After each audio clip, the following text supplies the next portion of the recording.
Shalom a todos. Que o Eterno possa abençoar hoje o nosso estudo. O nosso estudo eu vou continuar falando sobre pluralidade judaica.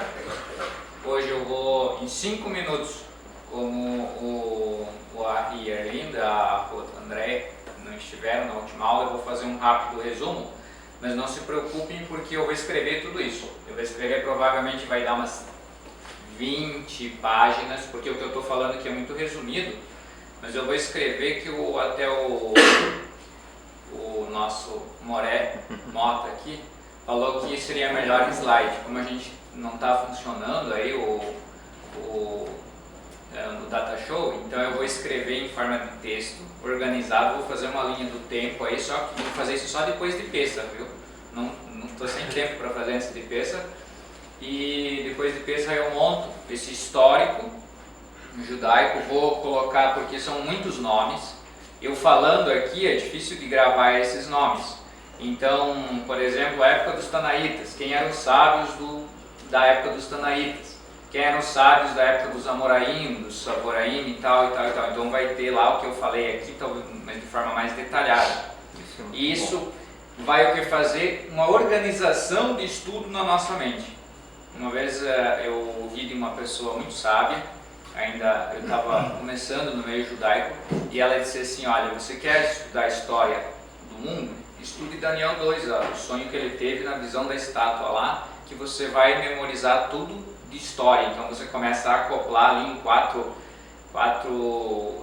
vertentes ali, você acaba aprendendo a história do mundo e história geral. Então assim o judaísmo também. A gente viu que na última aula a gente dividiu em 3 etapas o judaísmo: o judaísmo patriarcal, o judaísmo sacerdotal e o judaísmo rabínico. E o judaísmo patriarcal é com Abraão, Isaac e Jacó. Aí vai até os dias que o povo sai do Egito. Quando o povo sai do Egito, começa o judaísmo sacerdotal, que daí ela é mais organizada no templo, todo o ensinamento é no templo, a ritualística é toda em cima dos sacrifícios e tal. Depois vai até mais ou menos anos 70, ali quando é destruído o templo. Mas mesmo ali, teve uma época em paralelo, que seria mais ou menos do ano 200, mais ou menos antes da Era Comum, teve um paralelo entre o judaísmo rabínico e sacerdotal. Por quê? Porque quando o povo volta da Babilônia, existiam os ensinamentos nas sinagogas ou nas casas de estudo. E em paralelo estavam ocorrendo o quê? Os sacrifícios no templo, o serviço sacerdotal e tal. Tinham até estudos no átrio do templo já, coisa que no primeiro templo não tinha. Então as diferenças do primeiro templo, do primeiro templo para o segundo templo, existem algumas diferenças já na própria cultura judaica, porque a cultura judaica vai falando só em hebraico para lá e volta já com hebraico e aramaico.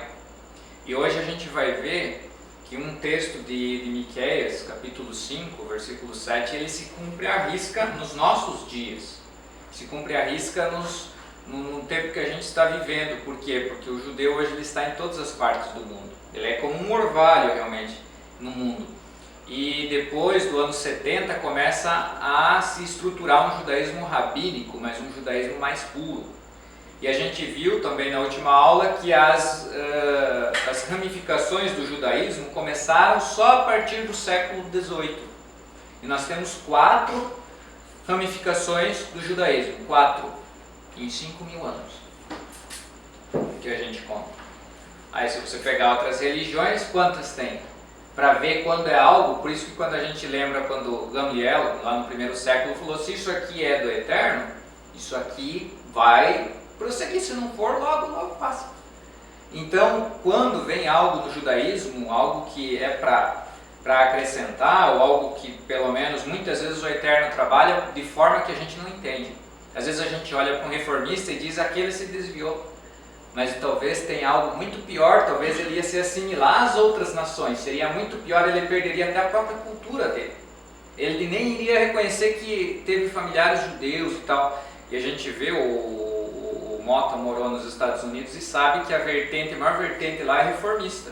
Por isso que a gente vê vertentes aqui no Brasil com base que tem nos Estados Unidos, ele vem para cá com uma visão mais reformista, não é uma visão conservadora.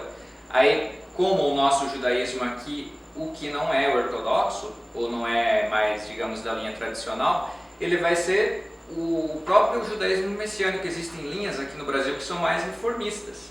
Eu diria o sul, ele é mais voltado para a linha conservadora, coisa que está caminhando a Beit aqui para ser conservador. É a média entre o reformista e entre o ortodoxo. Obrigado, irmão. Então são situações que a gente hoje vai ver o porquê de tudo isso aconteceu. Porque quando o povo é expulso de Israel no ano 70, que é a diáspora que a gente vive até hoje, os povos se separaram. E só antes de eu falar da diáspora em si, para onde os judeus foram, eu quero falar só um pouquinho, para a gente saber que geralmente a gente ouve as coisas e acaba, ou como as pessoas não têm conhecimento de halakha, ou não têm conhecimento de Torá oral, as pessoas acabam não sabendo de onde vem muitas coisas. A Torá oral, ela começa com Moshe, né? Que vai culminar no Talmud, depois sendo escrita por Yehudá Hanassi. Mas ela começa com Moshe, que foi mestre de Josué. Josué foi mestre de Pinhas. Pinhas era aquele que matou Zimri e Cosbi, que estavam pecando na frente da tenda de Moshe. Pinhas ensinou tudo o que ele sabia de Torá oral para o sacerdote Eli. Eli ensina para Shemuel e Shemuel ensina para Davi. Só que nos dias de Davi ainda existia também um outro grande mestre em Israel que era centenário, ou tinha algumas centenas de anos. E era dos dias de Moshe. O nome dele era Ahiá de Shiló. Ele era desde o Egito ainda. E ainda nos dias de Davi ele estava vivo. E ele ensinava a Torá oral para os grandes mestres em Israel. Ele era muito antigo. E aí a gente vê o porquê que o ministério de Elias é tão forte. Porque ele era o mestre de Elias. Ahiá de Shiló. Guardem esse nome. Porque a partir dele, os ensinamentos são mais profundos. Que ele vai passando. Ele tem aquela... quando Davi ensinava, os próprios profetas ali, por exemplo, Natã, que era profeta, tinha Aviatar, o sacerdote, nos dias de Davi. Todos os sacerdotes ali dos dias de Davi, eles tinham uma bagagem muito grande, porque eles tinham como mestres deles, por exemplo, na escola dos profetas, já nos dias de Davi, existiam as escolas de profetas, que provavelmente na próxima quinta nós vamos ouvir aqui a história da Hassidut, que ela não começa no tempo moderno, mas lá na antiguidade. Então nós vamos ver que, por exemplo, Shaul, ele participava da escola, ele se tornou ele profetizava como os profetas, quando ele recebeu a unção do profeta Samuel, só que ele não participava da escola de profetas. Então quem tinha um chamado, que participava dessas escolas. Então, porque lá no texto de Reis fala, Shaul está como um dos profetas. Então ele não era participante da escola dos profetas, dizem os sábios. Então toda essa bagagem vem vindo, e daí passa ali depois de Davi, vem para Elias. Elias ensina tudo para Eliseu. Eliseu é o mestre de praticamente todos os profetas menores. E entre eles, só que ele ensinou para os sacerdotes dos dias dele, ensinou para Joel, ensinou para Miqueias, ensinou para todos os profetas ali. Então eles tinham um grande mestre também. Amós também ensinou para... Não, Amós é antes dele. Depois. É depois isso. Amós provavelmente recebeu de Elias, participou de algumas escolas ou ramificações, porque existia escolas, por exemplo, num local assim que o profeta morava, e daí existiam ramificações em locais assim que eram como as yeshivot de hoje, essas escolas de ensino de hoje. Quando chega em Sofonias, ele passa para Jeremias, e Jeremias passa para Baruch, né? Ou aquele que escreveu o livro do profeta Jeremias. E quando ele passa para Baruch, Baruch acaba passando para mais algumas pessoas até chegar em Esdras. Aí Esdras abre ao mesmo tempo para 120, que ele funda a grande assembleia. Foi a maior assembleia que já houve, né, na história de Israel. Por quê? Porque lá nos dias de Moshe a assembleia era de 70 homens, mais os 2 fora do acampamento, 72 homens. Então, depois disso, vem correndo, a gente viu que passaram aquelas duplas, né, as duplas que estavam, que eu falei aqui, que era o período até chegar ao período dos Tanaítas, onde eles compilaram e escreveram, porque só passava-se oralmente.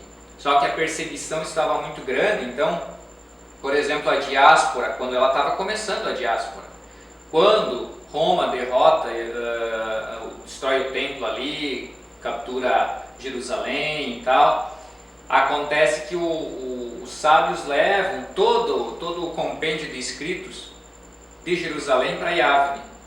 E muito também, até teve na última aula eu falei, que saíram muitos desses escritos, foram para o deserto porque foi com os essênios. Eles também levaram, quando viram que ia assumir, então, que Roma ia destruir o templo ou as casas de estudo, então os escritos mais antigos, que não é como nós temos hoje, na minha casa tem um livro, na tua tem um, cada casa tem um livro. Na época não se existia. Se eu quisesse conversar com um sábio, eu teria que ir em São Paulo para conversar com ele e fazer vários testes. Os sábios dizem que nos dias de Paulo, por exemplo, para você conseguir uma vaga para ser ensinado por um mestre, você concorria com mais 1000. Então era 1 em 1000 para você, a tua chance era o quê? Vestibular de medicina na USP? Uma coisa assim? Muito próximo a isso. Então a pessoa tinha que pelo menos ter um bom QI para estar, e era QI de verdade, não era quem indica. Tá? Então para passar nessas escolas. Ia lá e aprendia. Então depois que foi compilado tudo isso, aí sim começou a se desenvolver o Talmud, aí vieram vários escritos que eu vou falar mais adiante. Mas agora o que eu quero falar um pouco sobre as ramificações judaicas que saíram. A gente conhece duas. A gente conhece, pode falar. Onde a gente encontraria esse compêndio que eles trouxeram antes do Talmud? Tem isso? Daí vai ser só o Talmud É o Talmud que absorveu isso. Exatamente. Através da Mishnah, que é, por exemplo, a Torá oral, o que ela é? Ela é a explicação da escrita. Aí colocaram lá, os Tanaítas escreveram essa explicação, só que ainda assim ela era difícil de se entender. Então vieram os Amoraitas, aqueles que comentavam, e eles vieram trazendo comentários sobre essas Mishnayot. Aí eles não terminaram, aí vieram os Savoraim, aqueles que também vieram eram os opinadores.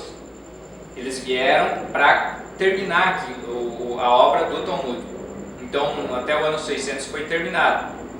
Aí os Geonim, eles comentaram mais na Geulah, ou no exílio, né? No caso, os ensinadores e a excelência, né? Por excelência, eles eram então, os a Mishnah seria o compêndio da história. Exato, né? Só que aí no caso... E a Gemara é que é o comentário. É o comentário. Sem a Gemara a gente não consegue entender a Mishnah. Exatamente. Você vai ler ali, caramba, é uma tradição oral, legal, exatamente. Aí vai aguçar seu conhecimento, você vai olhar e caramba, eu preciso saber o que ele quis dizer com isso e tal. Aí vem a Gemara arrematar. Exatamente. Eu vou colocar para vocês isso vou detalhar, vou fazer ali um organograma, porque o Rocha falou aqui sobre o Talmud, o que é o Talmud e tal e tal. Então ele falou específico ali dentro do Talmud, explicou, veio detalhando. Eu vou trazer a parte histórica, não vou explicar a parte técnica. Então o que a gente, aí depois dos Geonim, eles foram mais ou menos até o ano 1050, 1080 que eu falei. Aí o que eles fizeram? Eles procuraram dar mais comentários em cima, mas não tanto da Gemara, ou da Mishnah. Eles comentaram mais Torá em si. Isso na Babilônia para não se perder. Depois vieram os Rishonim. Quem eram os Rishonim? Os primeiros. aí dessa classificação que vem do ano 1050, 1080, ali até o ano 1500, 1480, por ali, esses são os mais notáveis nos nossos dias. Só que desse ponto que começam a surgir, por exemplo, hoje, muitas vertentes judaicas tomam pontos de vista equivocados, é dessa época em diante, porque até essa época era bem uniforme. Por exemplo, no século XII e no século XI e XII surgem grandes comentaristas de Talmud e Torá. Entre eles, Rashi, que é o Ashkenazi, né? Que eu falei que ele comenta a Torá de forma mais literal. Ele é aquele que ele se preocupa. Por que ele faz isso? Porque o povo estava na diáspora, ele é francês. Então ele pensa assim, não, o povo não tem tanto acesso à Torá. Não tem acesso ao Talmud, porque o Talmud não era como é hoje também, que a gente tem pelo menos 5 tratados em português, muitos em inglês. Aí vai entrar a importância de cada um de nós procurar um segundo, um terceiro idioma, inglês, espanhol. Se a gente pegar, por exemplo, em espanhol, acho que deve ter uns 10 tratados já traduzidos. Inclusive em inglês, a gente tem todos ali, né? Tem todos. Pois é, então olha só a importância de a gente ter um segundo idioma para a gente estudar além do hebraico, porque muita coisa a gente não vai entender no hebraico, mas a gente pega o traduzido mesmo, para o inglês tem muita coisa. E vão surgir grandes literaturas ali que, por exemplo, o Rashi comentou a Torá, o Humash de Rashi, é todo comentado. Ele escreveu e ele, por exemplo, ele procurou dar o quê? Que até os dias dele, os Geonim, eles escreviam muito por parábola. Para os povos da diáspora, os povos ali que estavam vivendo em torno da Babilônia, Pérsia, Iraque, aquela região ali, eles não entenderam. Porque era uma coisa mais para manter mesmo para dentro da comunidade. Então eles escreviam muito em forma de parábola, agadotos, dessa forma. Então, o próprio povo judeu que estava na diáspora não tinha muito entendimento disso. Então o próprio Rashi ele se preocupa com isso. Vamos explicar o literal, o que quer dizer o literal aqui. Ele se preocupa, digamos assim, ele vê, a primeira visão que esse camarada tem aqui de Torá tem que ser uma coisa literal, ele tem que entender o que é depois, ele vai passando os degraus. Daí ele escreve, primeiro ele comenta a Torá, depois ele comenta todo o Talmud, e depois ele comenta ainda alguns comentários dele mesmo. Então, no próprio Talmud, a hora que a gente vai estudar, ali tem os comentários de Rashi, ele escreveu, tem muitas obras dele, isso no século XI. No século XII, vem Rambam. Só que Rambam, ele tinha uma preocupação. O povo não entende Torá, mas o povo vai entender Talmud, o povo judeu. E ele já é espanhol, e ele já é sefaradita. A linha sefaradita, eu já vou passar a história sefaradita e ashkenazi, outras vertentes que tem também. Ele escreveu, por exemplo, o Mishneh Torah. Qual o objetivo dele? Compilar o Talmud. O Talmud tem 66 tratados, eu vou fazer em 14. Daí ele colocou Torá junto e Talmud. Agora você vai entender realmente. Você não precisa ter Torá e você não precisa ter Talmud, mas em 14 volumes você vai ter toda a Torá e o Talmud. Daí antes disso ainda, ele escreve uma compilação dos 613 mandamentos. Tudo visando o povo na diáspora, porque o povo estava fora e ele estava preocupado. Então olha só, como o Eterno se preocupa conosco mesmo na diáspora, mesmo afastados, e nós estamos aqui por quê? Por santidade? A gente está aqui pelos nossos pecados. Tem muitos de nós, hoje o Mota falou ali, a gente não sabe de onde a gente é, a gente não sabe de onde a gente vem. De saber, estou estudando o Mishneh Torah, quem escreveu, quem era esse cara, o que ele fazia, de onde ele era, como que ele foi parar na Espanha, e estudar a nossa história. Agora essa semana nós lá na Yeshiva a gente está fazendo história das heresias dos primeiros séculos ali, entre o primeiro e o quarto, quinto século. Então a gente está de história até a cabeça, assim, daí como as 2 semanas atrás que eu estou estudando sobre isso, então eu já estou assim mais ou menos até o ano 500 da Era Comum, já está começando um sistema, assim, como se fosse e como se desenvolve o judaísmo em paralelo com o cristianismo. Então, o próprio Rambam, ele escreve, por exemplo, ele escreve cartas. Ele tem uma carta famosa que é a Epístola do Iêmen, que ele manda recados, ele manda conselhos para as pessoas, para comunidades judaicas de tal lugares. Os sábios faziam muito isso. Então, existe o que a gente tem, por exemplo, vários livros que vieram a ser escritos são de união de vários comentários. Por exemplo, um deles que tem uma linha que crê que o próprio Zohar é um desses compêndios, que são de várias pessoas, que daí, claro, o maior deles, Shimon Bar Yochai, mas talvez não seja só dele, talvez são de várias pessoas que de muito tempo que o Eterno foi revelando coisas e coisas e coisas para essas pessoas. E aí a gente vai ver o desenvolvimento dessas literaturas ao longo do mundo. Uma coisa assim, por exemplo, se eu for pegar pela Torá, o 5, Deuteronômio não podia ser Moisés, ele narra a própria morte, entendeu? Então, nesses comentários, quando aparece o nome desse rabino, poderia ser pessoas que tiveram muito contato com ele e fazer o compêndio e colocar o nome dele, porque o ensinamento veio dele, de fato. Pode também. Também. Pode. Isaías tem uma parte que também não foi escrita por ele, né? Tem esses poréns, assim. Sim, né? sim. Mas é um costume, então. É natural. Geralmente no Talmud se fala assim, quando alguém fala, ele fala em nome da pessoa. Geralmente o Talmud está como se, por exemplo, Bar Haniná fala em nome de Rabi Abba. E aí ele fala lá o que o Abba falava.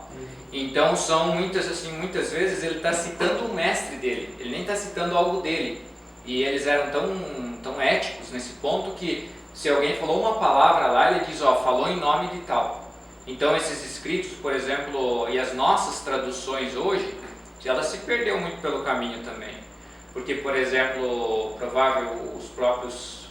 próprio Rabi Boni Kassad, que é o rabino da Yeshiva, ele diz que quem relatou a morte de Moshe é Yehoshua. Então e vários escritos, por exemplo, os escritos do Novo Testamento, são escritos eles foram escritos depois de circular muito. Não era uma coisa assim que saiu assim rápido e vamos escrever, não. Era mandado, por exemplo, as cartas de Paulo. Muitos escritos se perderam. Até esses tempos o Ari Erlin mandou para mim um escrito que era de Paulo, que não está em Atos, mas a literatura de Paulo, tudo tem a ver com Paulo. Então a gente vê que tem muita literatura fora, então muitas comunidades judaicas que estão no outro extremo do mundo e conservam literaturas da Idade Média, depois ali entre os primeiros ali, entre esse tempo ali, eles conservam muita coisa. Então o judaísmo ele é muito rico. Só que para nós, tradução aqui no Brasil, ainda são poucas pessoas que buscam traduzir isso, ou interpretar esses textos para o português. Até seria a nossa função orar mais para o Eterno, que se fossem traduzidos mais literaturas judaicas para as próximas gerações. E propriamente nós podemos estudar, ou alguém se empenhar em estudar o hebraico, pode falar. Só uma outra coisa que eu vi que você falou, eu achava que era uma coisa assim, de onde Paulo tirou isso, né? Ele funda as congregações, deixa a gente cuidando e depois manda cartas. Carta que é um tratado teológico, a carta dele. Na verdade, ele parece que é uma característica que dos sábios que vai vindo, né? Ele compilar o Talmud e tal, é para nivelar, para que não haja, passa 200 anos, uma comunidade está aqui na Argentina e eles estão lá em Israel. Quando se encontra, fala, o que é isso? Isso é judaísmo? Entendeu? Porque se não tiver esse nivelamento, né?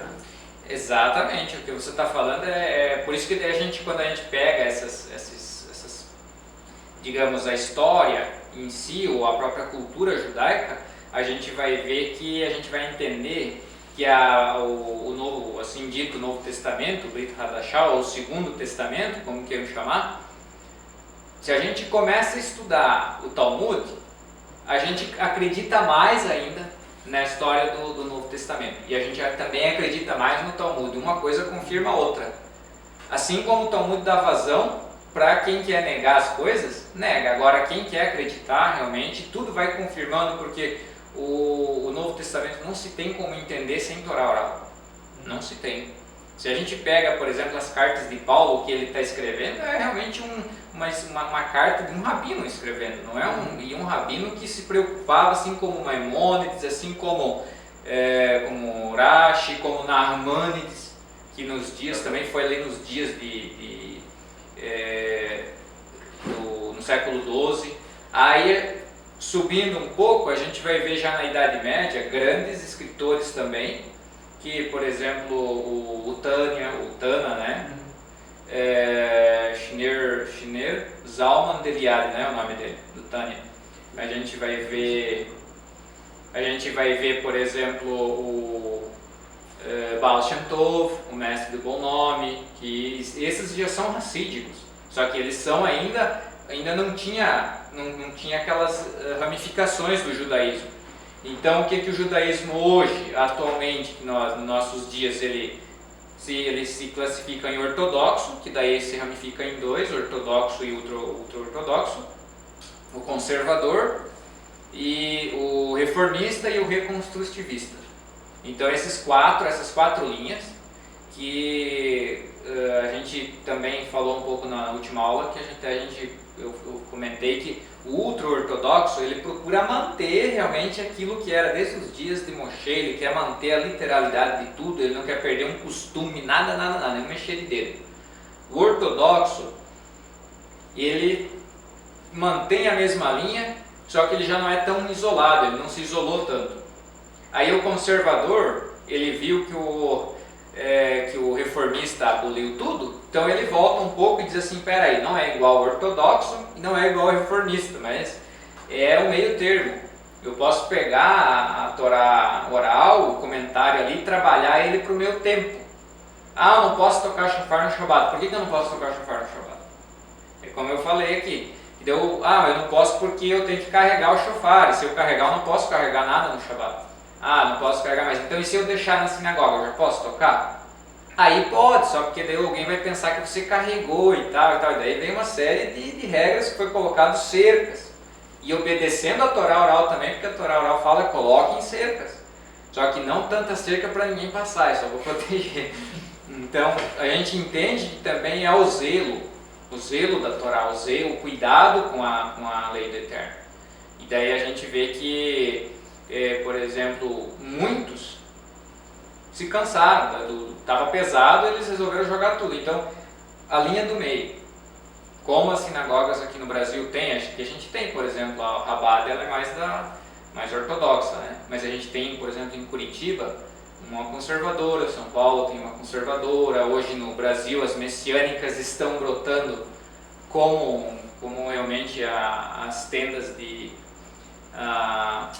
o que o Rocha sempre fala, está brotando como os parreirais, né? A Hatzion, ela tem característica de qual?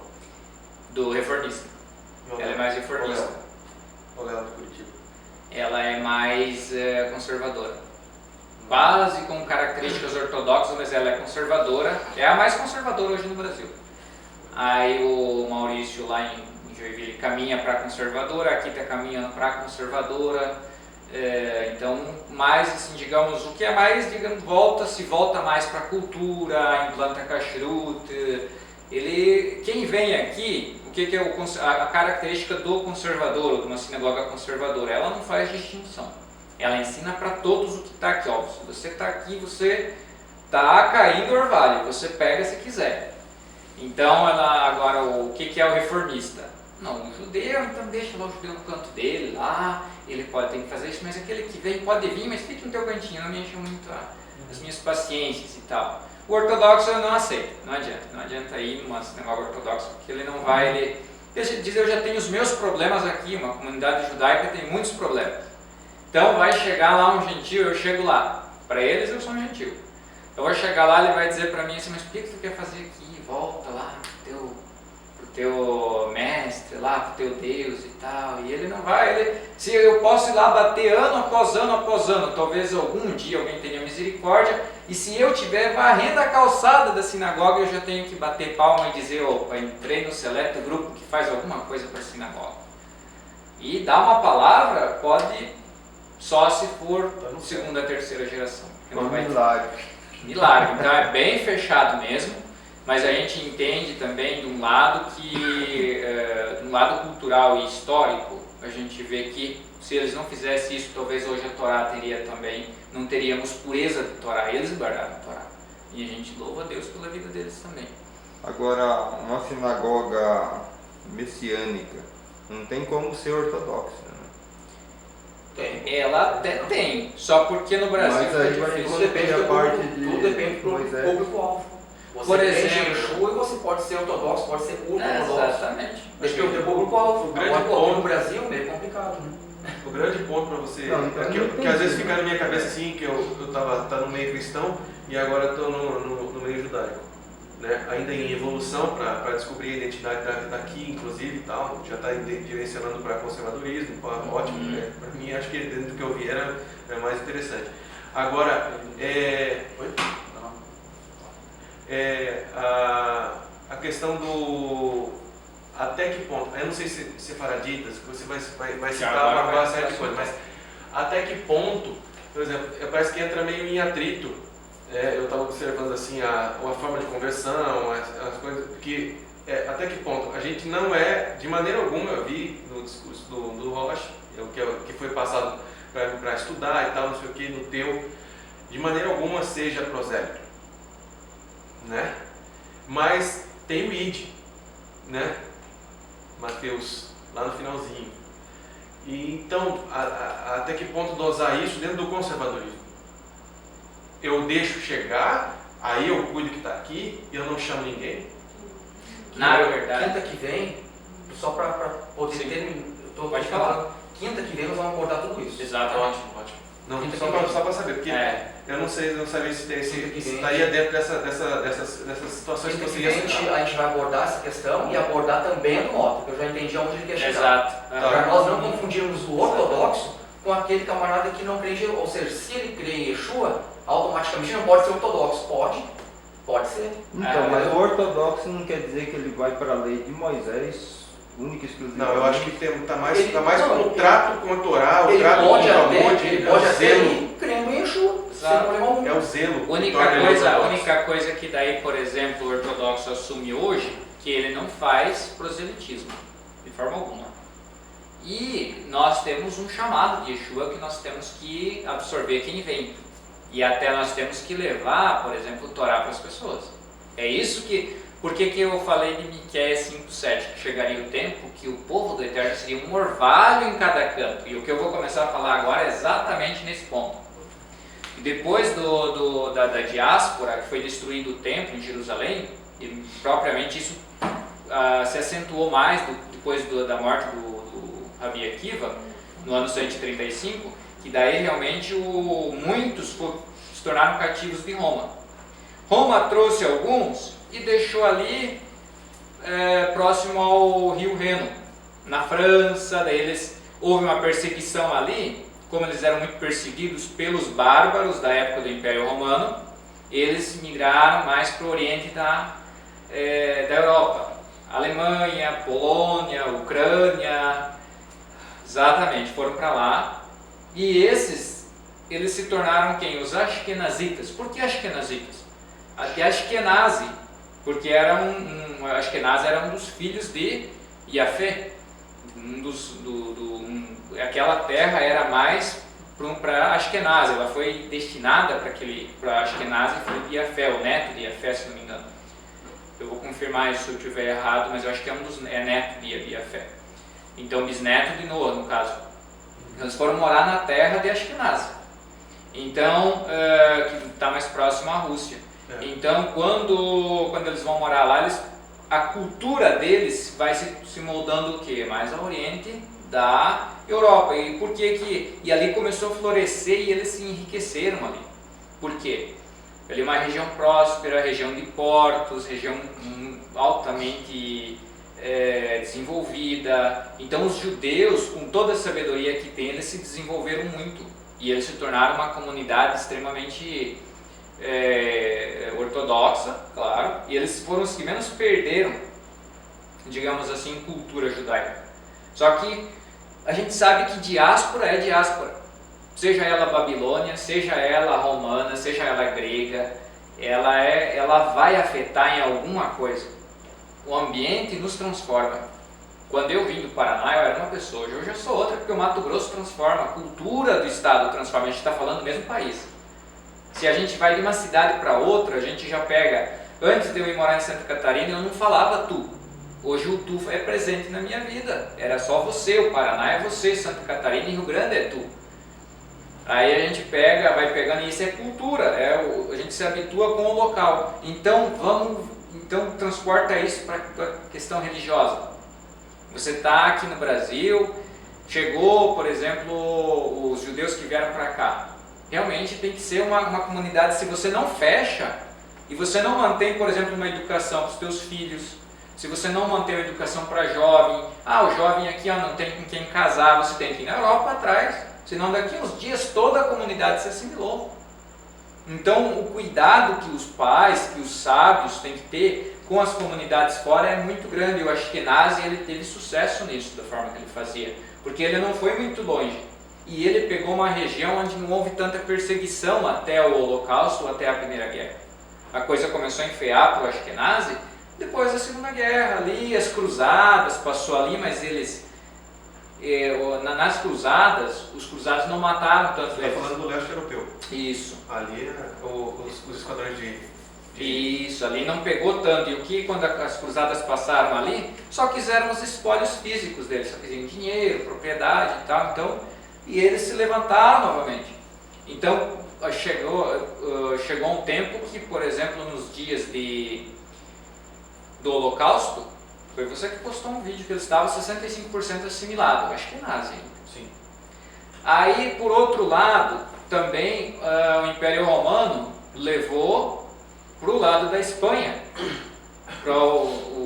e deixou lá pessoas, os judeus lá também. Ali surgem os sefaraditas.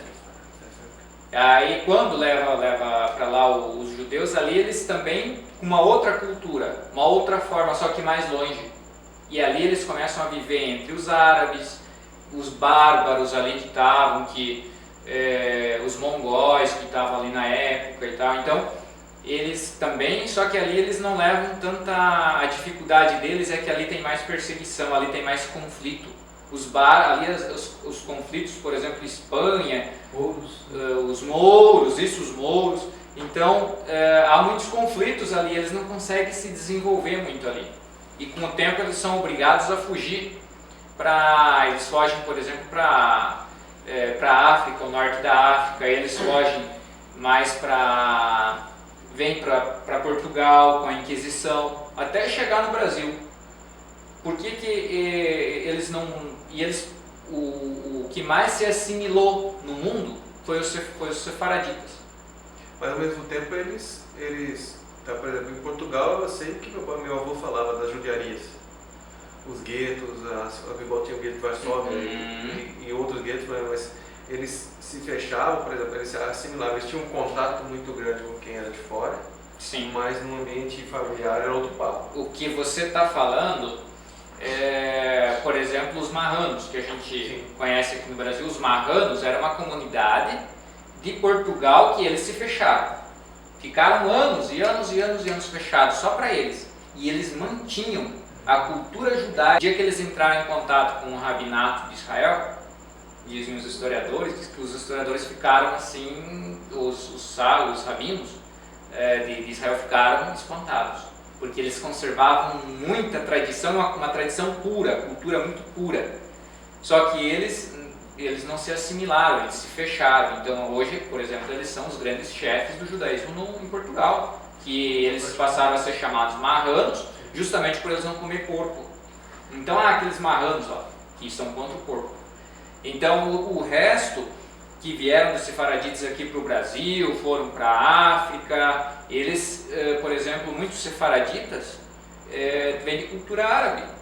Então, o que eles vão? Eles assimilaram cultura árabe. E o que vem o árabe? Tem muita coisa grega, tem muita coisa que vem da própria cultura árabe já. Então, o sefaradita, ele é mais guerreiro ainda que o ashkenazita. Só que o ashkenazi, ele conservou mais, digamos, ele é mais sistemático por ele conservar mais. O sefarada, ele teve que se adaptar muito por onde ele andou. Porque senão, poxa, como que eu vou fazer para meia perseguição? Como que eu vou fazer para guardar o Shabat? Nessas comunidades, assim, eu tenho dificuldade de entender onde é que, por exemplo, eu sei que o ultra-ortodoxo eles falam Yiddish. Fala. Aonde é que brotou isso? Na própria Alemanha. Na própria Alemanha? Porque daí, por exemplo, o que eles misturavam? A perseguição era muito grande para quem falava hebraico. Então eles misturavam. Falavam polonês, falavam húngaro, falavam alemão. Então surgiu um dialeto. Por exemplo, tem uma cançãozinha do Shabbat que a gente canta, Veshamru, ela é no Yiddish. O Vinícius veio aqui e tocou ela no Yiddish. Então ela é meio que, por exemplo, não fala Israel. Não é Benei, é Bonei. E aonde tem o Tav é o Si, ou vai com o S. Então eles inverteram o que? Para dar uma maquiada. Pegando esse gancho bem rapidinho, se vocês perceberam ali, olha só, o interessantíssimo.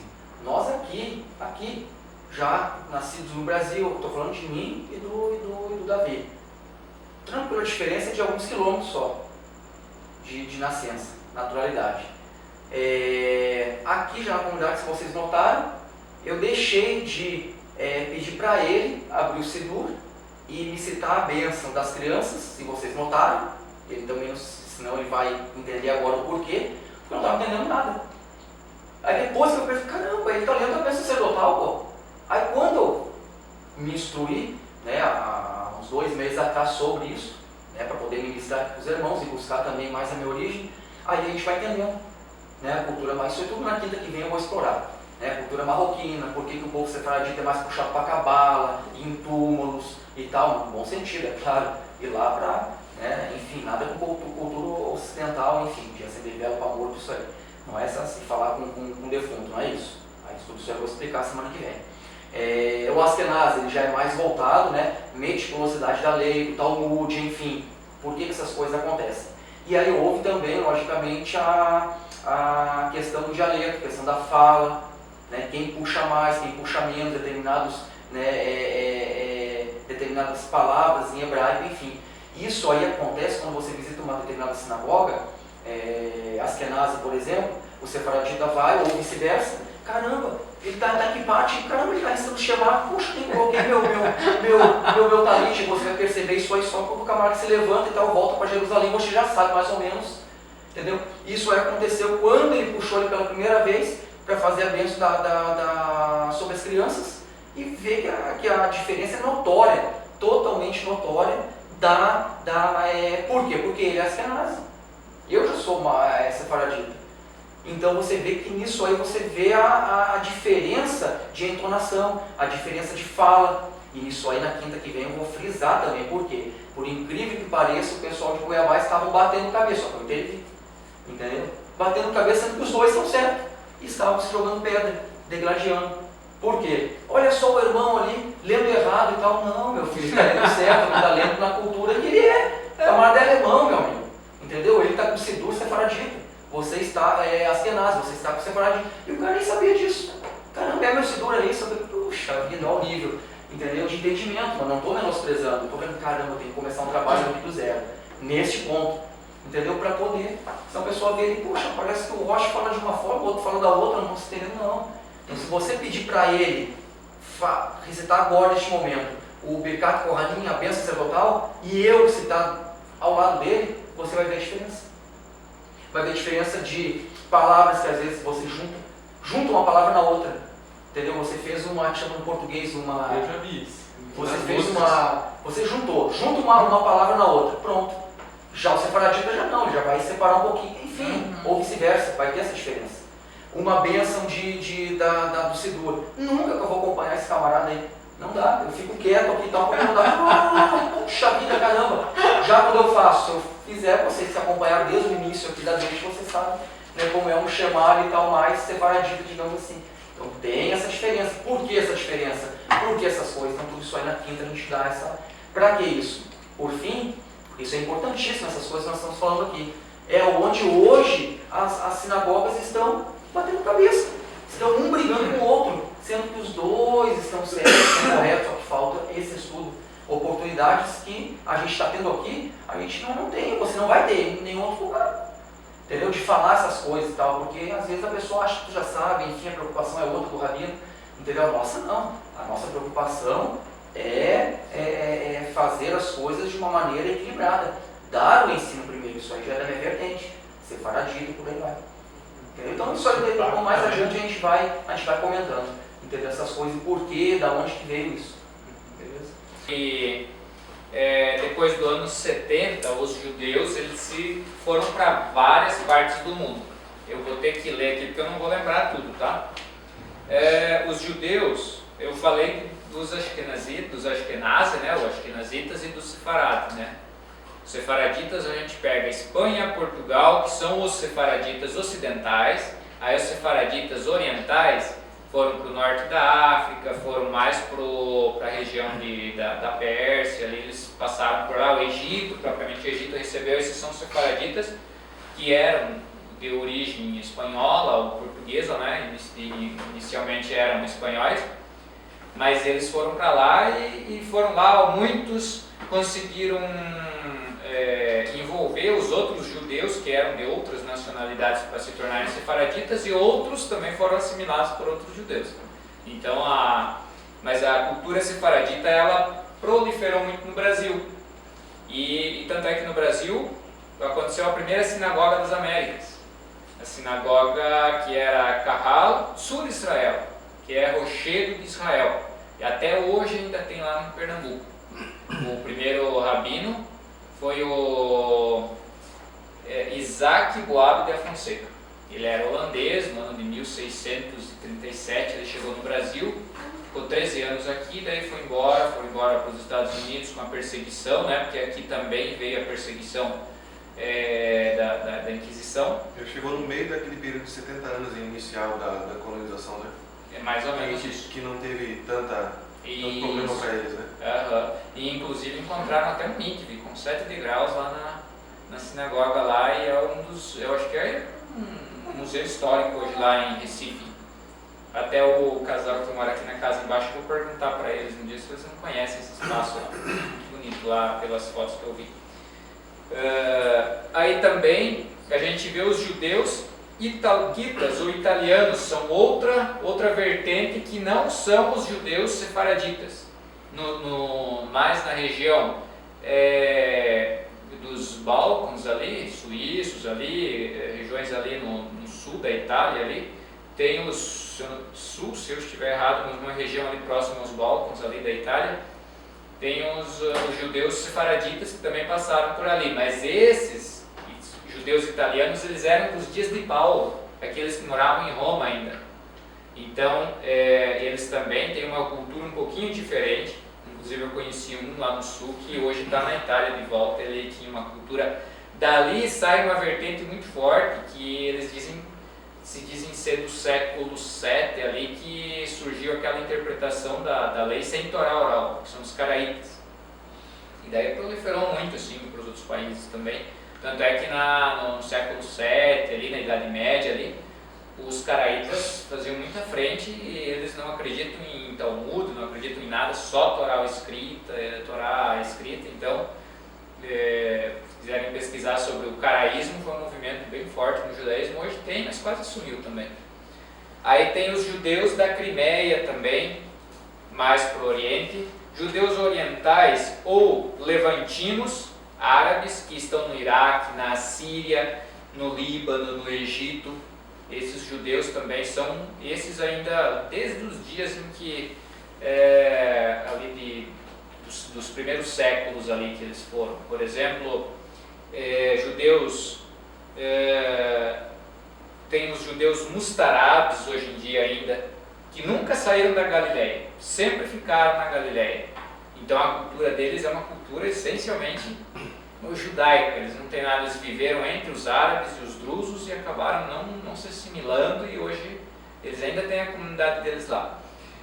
Judeus teimanitas, ou do Iêmen, eles estão junto com os falashim, que são os etíopes. Dizem os historiadores que eles foram nos dias da rainha de Sabá. Ela quando veio visitar Salomão deu alguns servos para ela, e eles foram lá e cresceram e tal, e ela, também alguns historiadores dizem que Salomão teve filho com ela e tal. Então Etiópia são os falashitas, são etíopes. Aí os tenamitas, judeus do Iêmen, são aqueles que usam aqueles blasão grande, cobre toda a cabeça. Aí tem também os judeus Koshim, que são da Índia. Esses fugiram nos dias ainda dos Macabeus. Quando Antíoco Epífanes invadiu Israel, eles fugiram e foram para a Índia, tanto é que eles não comemoram Hanukkah por não conhecer a cultura, por não ter presenciado a questão do milagre em Israel. Os judeus Bnei Israel, que são de Bombaim, a parte ocidental da Índia, e também não comemoram, eles fugiram dessa mesma época, eles fugiram para lá. Aliás, os judeus Koshim, eles vivem mais no sul da Índia, daí na parte ocidental, que não comemoram, esses que são daquele tempo. Aí tem os judeus georgianos, que vivem mais na parte ocidental ali da Geórgia, ali, aqueles países ali. São os que mais fazem Teshuvá, hoje o retorno, aliá, né, para Israel. São os que mais fazem. Isso, judeus persas também, todos com culturas diferentes. Eu estou citando que tem cultura diferente, por isso que a gente pega, olha como a gente é pequenininho, que a gente pega, por exemplo, a gente vai num lugar e diz assim, só eu que sou judeu. Então, olha só a diversidade e olha só o orvalho que Deus promete lá em Miqueias, e tem judeu em toda parte. Tem judeu do Cáucaso, que é lá do Azerbaijão, judeus bocarianos, que são lá do Uzbequistão, judeus curdos, que vivem nas montanhas do Turquistão, culturas diferentes se desenvolvem, vai se desenvolvendo, tem judeus nômades, por exemplo. Judeus negros nos Estados Unidos, que dizem que vieram, emigraram da Etiópia, e tem uma cultura africana nos Estados Unidos que é totalmente diversa, totalmente, não aceitam branco em suas sinagogas. Tanto é que o Rabinato de Jerusalém está ao ponto de excluí-los, de não chamar mais eles de judeus por não aceitarem brancos em suas sinagogas nem em suas comunidades. Inclusive eu conheci lá um judeu negro, mas esse que fazia parte de sinagoga comum lá. Aí ele estava dizendo que ele era originário da Etiópia. Olha só, descendente, se eu estou mentindo aqui, o Mota... Eles são o quê? Tudo ortodoxos ou conservador? Tudo mais, ali vai ser praticamente tudo ortodoxo. Né? Messiânico, daí eles já nem contam muito, porque os históricos assim que eu procurei pegar mais são insights de judaísmo mesmo, para não trazer algo assim meio que adulterado. Senão, judeus índios no Chile, eles brigam, o rabinato a nível mundial não considera eles judeus, mas eles têm cultura judaica, só que eles são misturados com índios. A gente vê isso no México, a gente vê, só que México é mais separadita, né? A gente vê isso, por exemplo, no Peru. No Peru tem a mesma vertente do Chile. E daí, por último, os judeus Kafeng-Fu, da China. Kafeng-Fu. Esses judeus, é essa vertente que o Shulam trabalha lá, que eles ainda são dos dias que eles fugiram para lá ainda na diáspora da Babilônia ainda. Quando aqueles cercos que aconteciam, eles fugiram e foram para a China. Então eles chegou um tempo lá que tinha mais de 1 milhão de judeus na China. Daí quando houve a Segunda Guerra, ali a guerra entre China e os países do Japão, ali entre Hong Kong, aquelas guerras lá mais do Oriente lá, eles meio que se assimilaram e tal, hoje também assimilados, mas o Rabino Joseph Shulam, que é o apoiador do ensino de Sião aqui no Brasil, O próprio Rabbi Boni Kassab e outros grupos nos Estados Unidos estão fazendo um trabalho muito bom na China com relação a isso. Então, Inclusive, pode falar. é bom para vocês saberem também, isso há 4 anos atrás, estava no congresso lá em Minas Gerais, resumindo, onde um deles estava, né, a convite do Schuller e do Rabino Marcelo. E aí, coincidentemente, resumo do resumo, coincidentemente estou vindo embora, estava morando em Cuiabá, no aeroporto lá de Confins, né, de Minas. Aí quem que eu encontro lá, todo mundo fazendo cerco para tentar conversar com o camarada, tudo, para pedir oração, isso e aquilo. Aí estava eu, Vicente, o pastor lá, o Raimundo, lembrei, e mais o Zé, um outro parceiro. Encontramos o camarada lá, ele e a esposa. Todo mundo fechando e tal, na sinagoga, né, para tentar conversar e tal, pedir uma oração, isso e aquilo. Beleza, aí nós pegamos o táxi e vamos embora. Longe para burro, né, até chegar lá no aeroporto, beleza. Chegamos com antecedência de quase 3 horas. A gente estava sentado, tudo, quem é que passa ali? Tranquilo, tá, os dois ali, né, o casal. Poxa vida, rapaz, vamos conversar com eles agora. A palestra deles foi tremenda. Ou seja, ele estava plantando lá o que hoje o Brasil conhece por judaísmo messiânico. Então os caras certos para a gente conversar. Eu, poxa, cara, e agora? Olha o quanto que falta o idioma, meu amigo. Caramba, e agora, meu amigo? E agora o Vicente já deu uma arranhada. Poxa, o Vicente ainda arranhou. Rapaz, Miguelão, tu aí sabe um pouquinho de inglês, pô. Entendeu? O Miguelão conseguiu ali dar uma arranhada com ele, resumindo. Aí nós explicamos meio a situação e tal, né, do que nós estávamos implantando lá. E o que eu queria até então implantar aqui, que uma das minhas visões era vir para Campo Grande, antes de ir embora para o Sul. E aí ele passou um cartão até hoje, depois da oportunidade eu mostro para vocês. Aí eu falei, cara, fala para ele assim, ó, poxa, que eu sou líder aí da comunidade lá em Cuiabá, e já soltei o verbo logo, porque o cara estava atrasado e tal. E seguinte, eu tô indo para Campo Grande, não sei, daqui a 2 anos, 3, espera ele orar aí por nós e tal, assim assado. E ele meio que falou ali, nisso aí chegou um outro abençoado que, entendeu? Pô, eu meio que postou uma dificuldade aí, gesticulando e tal, e pronto. Aí fez a ponte ali, caramba, ele viu. Aí ele entendeu a nossa. Ele, não, resumindo, traduzindo, né?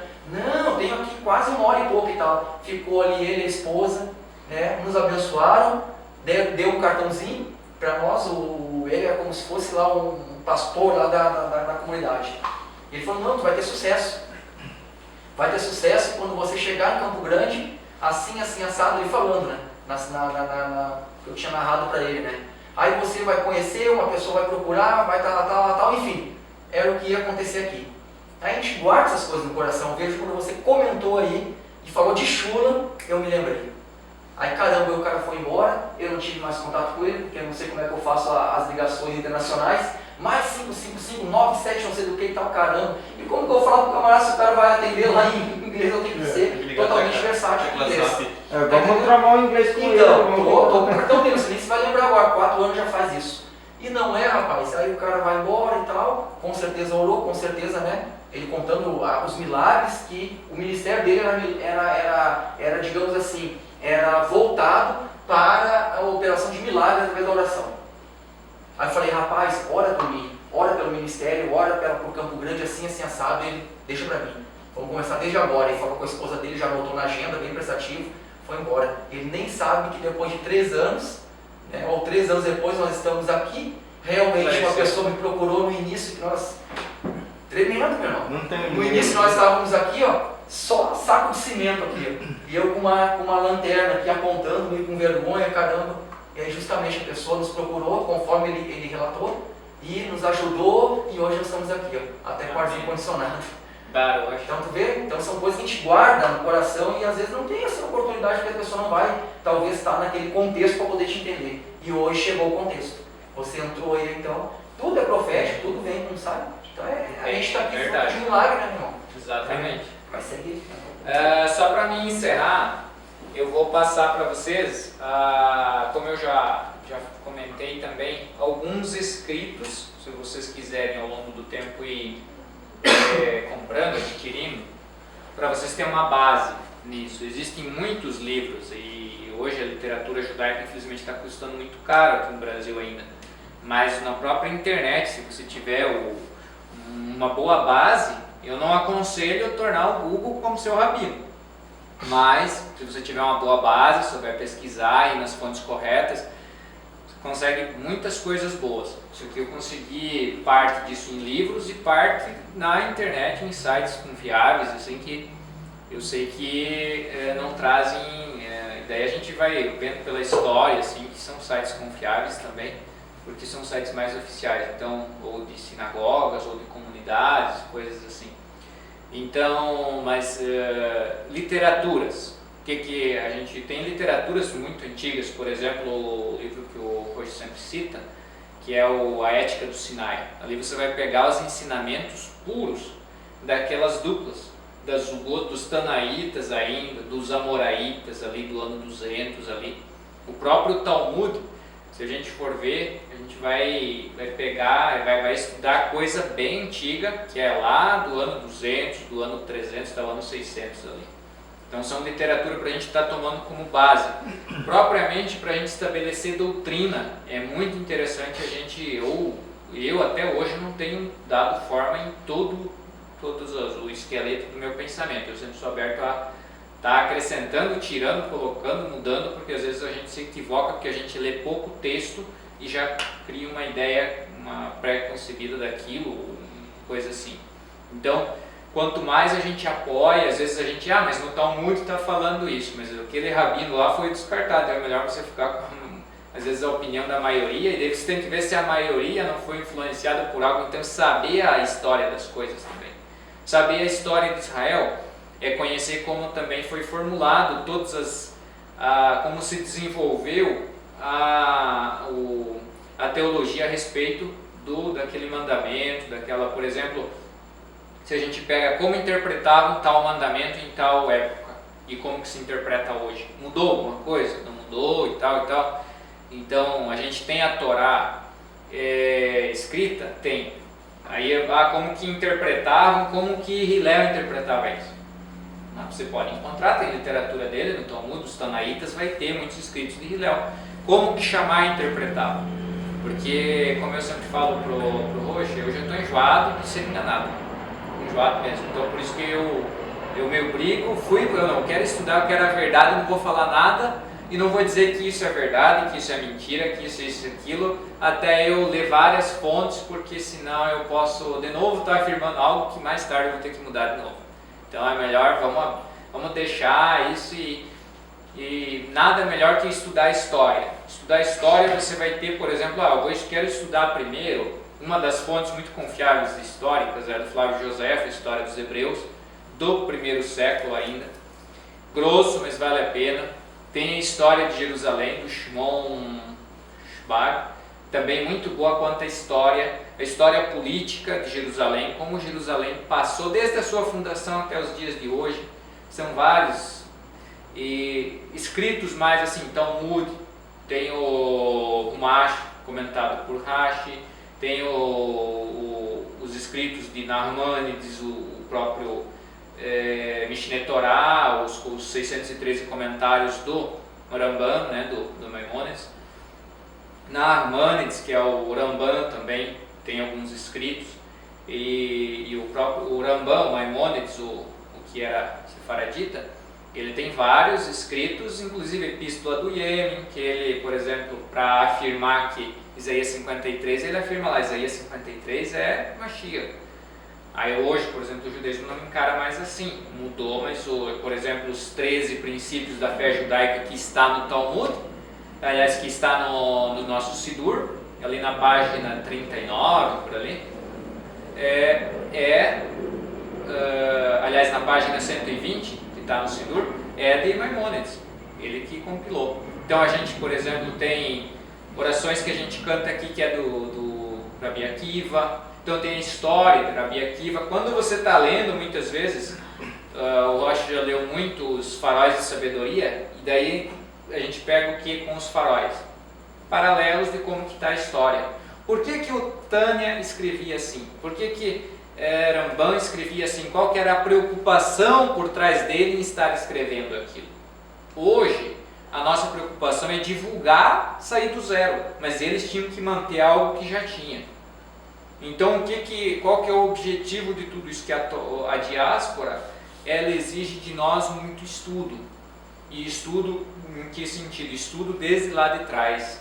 Se a gente tiver, por exemplo, acesso aos escritos do Mar Morto, de alguma forma, se a gente tiver, por exemplo, vamos fazer crítica textual, a crítica textual vai falar sobre história, como se desenvolve, por exemplo, como se desenvolveu, até que ponto se cria assim, por que se criou assado, por que está se criando assado.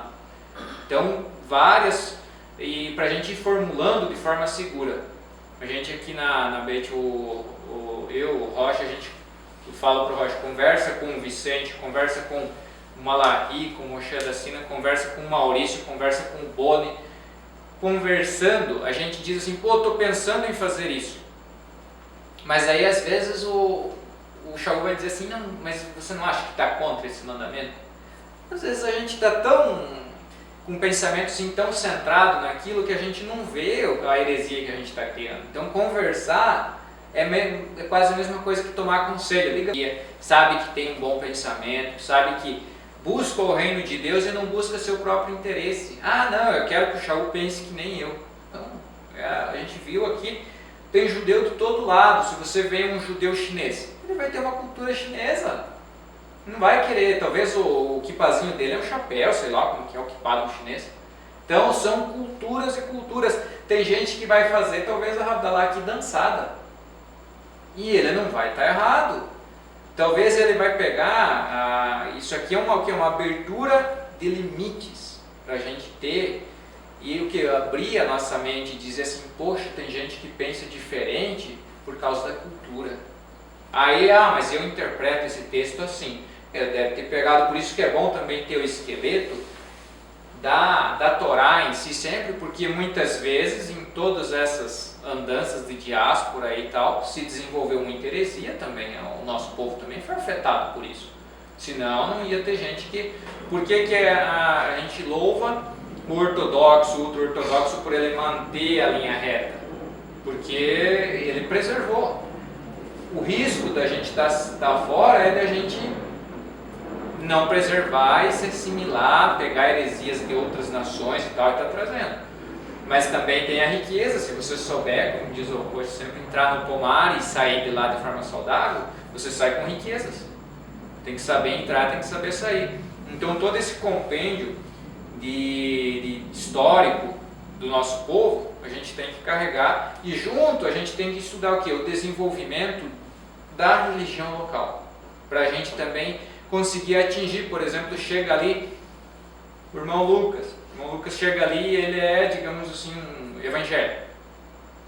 Ele acredita nesse ponto, geralmente a gente vai pegar aquele ponto e a gente tem que ter também uma explicação para as pessoas que estão chegando.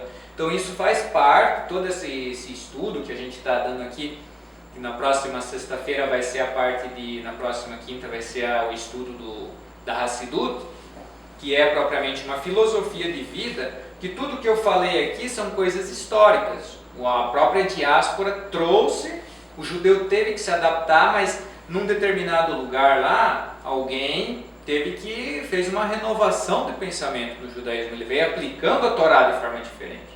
E é uma forma piedosa.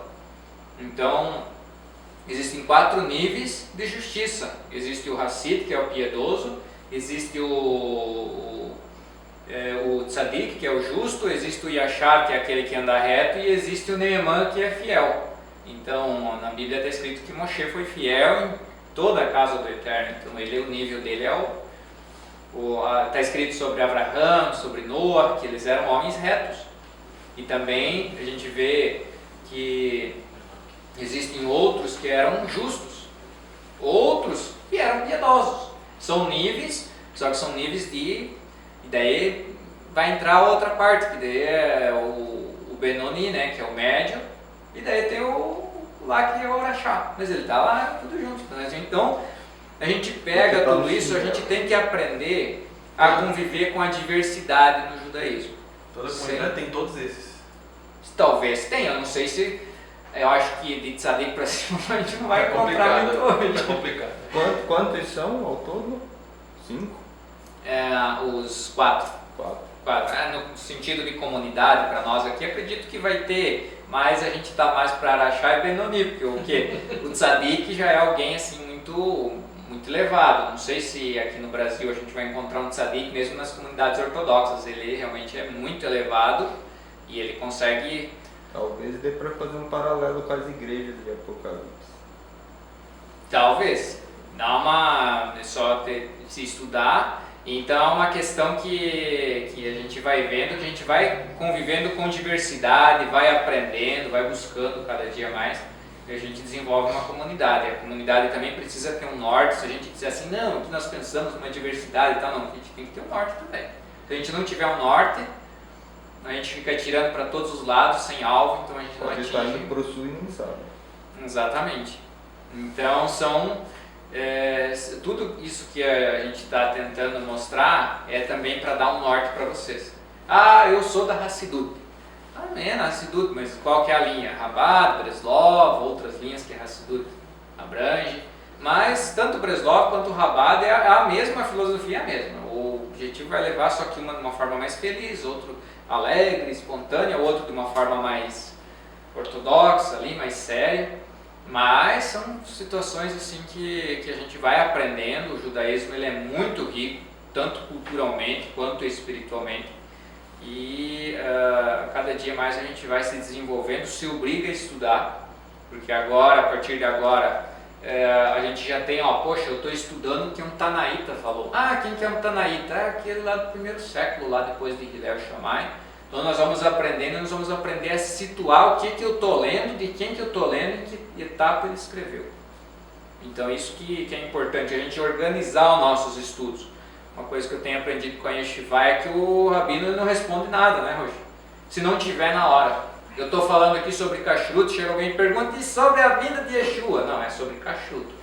Na próxima vez nós respondemos sobre a escatologia. Então colocar toda essa ordem sistemática, ela organiza a nossa mente. Quando a gente vai estudar para um concurso, tem português, matemática, não sei o que, organize os estudos. Você vai render muito mais os estudos para você, vai... Os rabinos usam muito esse princípio aí para casamento. Tanto para o homem saber se a mulher não é doida da cabeça, nem o... Vice-versa, né? Estudei muito sobre isso. Quem que aplicou isso? Quem foi o primeiro que aplicou isso? Eliezer, o servo de Abraão, quando foi no poço falar com Rebeca.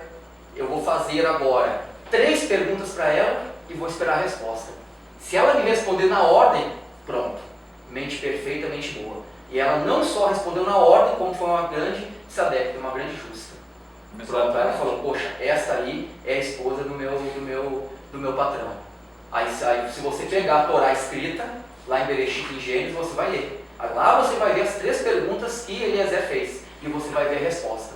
Aí você vai ter que ir para a Torá oral, vai ter que ir para esses comentários maravilhosos que vão debater e vão cair em cima disso. Aí se você for para o livro do Sharon Arush e tal, que já é o Breslav, o Breslov e tal, entendeu? Aí você vai ver os princípios que ele passa para arrumar uma alma gêmea, uma esposa ou um marido, de acordo com essas colocações.